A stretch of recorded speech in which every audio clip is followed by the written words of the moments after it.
Dan Paige was born and raised in the United Kingdom. He later found himself in South Africa as the white Sangoma. I didn't really know what I was getting myself into. After he graduated as a Sangoma, he had to address another part of his gifts. I do other things that you wouldn't class as healing. I have done darker things. Dan had to explore his spirituality through a different Gobela. For him, it was Gogo Maweni. I grew up in an area close to Birmingham in UK. My original Gobela, Longili, she was working part-time at the casino. At the time, I knew about Sangomas, I knew about Inyangas and stuff like that, but I didn't know that she was one because I had never met her outside of that environment. And when she said she'd been expecting me and we'd never met, it confused me. So I said, how? So then she told me everything that happened in Botswana. She told me about my kids and everything about me, and everything she said was right. One of my first consultations was in Botswana. We had a business there. They wanted to shut it down. So we went to Sangoma and we put something in the ceiling, which then every time they walked past, it seemed like it was closed, but it was never closed. Most Sangomas, most Inyangas, and myself also, have got more than one lozi. When I first found out about my calling was at the casino with Longili. But it was very strange. Like my family, I've always been gifted. We was going to Sangomas in Botswana. I knew I was gifted, but I didn't know about the Umbongoma side. I didn't know about the whole Xhosa journey at the time. It was all new to me. I just knew of Sangomas. When I found out that my gift required me to Xhosa, I didn't really know what I was getting myself into. Now I do, and I feel like, or some of my past life prepared me for Xhosa, because Xhosa is not easy. I communicated my calling to my family and friends. They were supportive of me. Even now, they're a lot more aware of what goes on or what I went through, if you like, but still, they still don't really fully get it. There was a time in the UK, one of my lords wanted to talk, and I had to shut it down because I was like, this is going to freak everyone out. I had to get one of my Gobelas to help. My mum was running around burning in purple. She didn't understand what's going on. When I first started my Xhosa journey, it was 4 years ago in Alexandria. During my training, the language barriers were hard, but luckily for me, Longili and her two Gobelas knew English well. So did Longili and Longili's partner. It was quite easy to translate, but there was a lot of drama. With the Makulu, because I was one of Longili's first Xhosas, I had to Xhosa under her Gobelas. And with the Makulu, he was convinced that his partner wanted to be with me, and she's also Sangoma.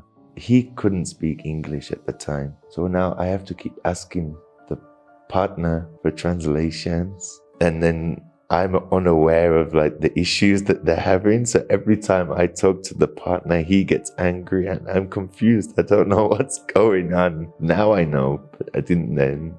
When I had to speak Nguni or Umdao, it was hard for me. It was like trying to learn the language, but also trying to toss it at the same time. My main gift is my Gedla side. The power to heal, the power to not so much healing.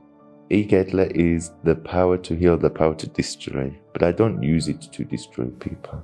But I do other things that you wouldn't class as healing, is what I mean. Like bringing back lost lovers, love potions. I have done darker things, but I've always tried to use it for good. I've witched people in the past, but it was to help. Mainly, I've not done it to be paid for it. I did it to help GBV victims and kids in abuse and women who were being beaten every day like a dog. My main lozi was quite dark, so I've tried to take the dark that I know I've got to embrace and use it for good. One day I was in Norwood. This lady, she came, she was persistent, she was crying.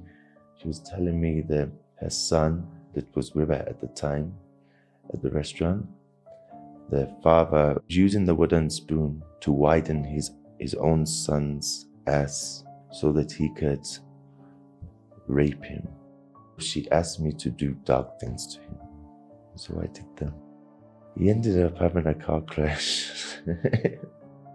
The way people have received me from like an Umbongoma point of view, everyone always assumed it was going to be easy. And it's not, it's harder because I have to prove myself even more. Then it could be someone who's fake, but they're African and they will just believe them over me. But now a lot of people respect me and respect what I do. How I dealt with the backlash from healers in general over the years, it's been so mixed. It's like Lokshan part of Botswana. I was out with my friend and these 4 guys, they come up to us and they were saying in Setswana. So I asked him to translate and he said, these guys have been sent from them, one of the main witches here, because they're getting annoyed of you undoing their work and healing people.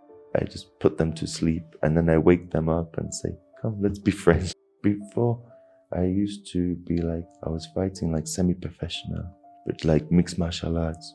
So instead of, I don't want to hurt them because I'm a healer. So I would just disarm the situation without having to hurt anybody. The transition between my Gobelas in Alex and going to Gogo Maweni was because my journey in Alexandra, when I graduated there, it was more for the healing side.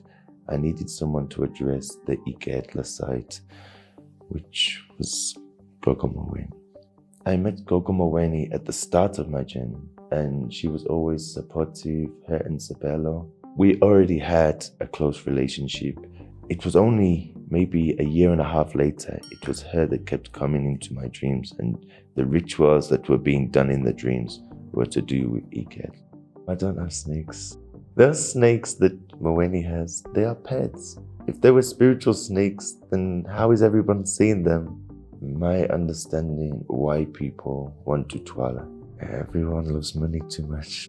Because I'm white and Sangoma, most of my clients are African.